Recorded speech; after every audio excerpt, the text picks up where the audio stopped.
dövləti qoruyan qüvvələr də var, müstəqilliyi, suverenliyi hifz edənlər də var. Amma bu dövlətin içində Rusiya bağlı olan və Rusiyanın gec-tez buranı işğal etməsini istəyənlər də var. Yəni həmin o belə bir eksperiment eləyək də gəlin. Məsələn, indi bir jurnalistlərə deyək, siyasətçilərə deyək, getsin biri məsələn bir Georgiyevəni axtaraq görə bir asanlıqla onu axtarıb tapa bilirik-mi? Harda var? Satılmır, suvenir deyil, legal deyək ki, deməli bu hardansa təşkil olunub. Məqsədli, planlı şəkildə. Yenə deyirəm, o Sovet SSR bayrağına deyək ki, düşünək ki, indi adamın bir nostalgisi var.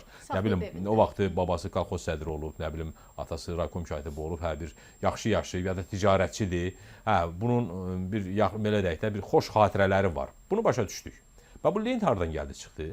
Deməli o deyil. Deməli ambarlarda çoxlu Georgi lentləri saxlanılır bəzi yerlərdə, deyilmi? Deməli, burada o deməkdir ki, bu şəbəkəyə lazım olanda Rusiyadan istənilən şey təmin edilir.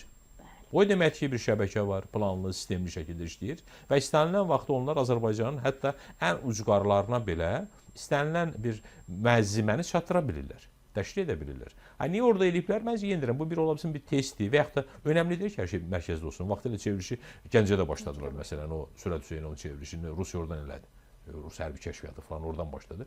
İndi də bir prosesi bir İmişdən başlatsınlar, nə olacaq sərhəd bölgəsidir. Həm də biz bilirik ki, orada vaxtilə bizim həddindən çox köçkünlərimiz, qaçqınlarımız var idi. Orada qaçqın şəhərciyi var idi və orada İran kəşfiyyatı da çox fəal işləyirdi. Çünki onlar yardım da edirdilər, kömək da edirdilər. Amma o təbii ki, o xüsusi xidmət orqanları da işləyirdi. Aydın məsələdir ki, regionda həmişə İran Rusiyanın bir yerdə işləyib. Yəni orada da onların bir batalyonu, bir divizyonu, bir hissəsi, bir təmsilçiləri ola bilir. İndi zaten görürsün, deyirsiniz ki, artıq etiraz edənlər var. Deməli, hətta bunu legallaşdırmağa çalışırlar.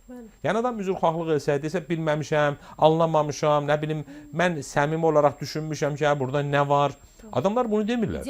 Adam deyir ki, sən Türkiyənin bayrağını niyə qoymuşsan? Türkiyə məni qoruyur.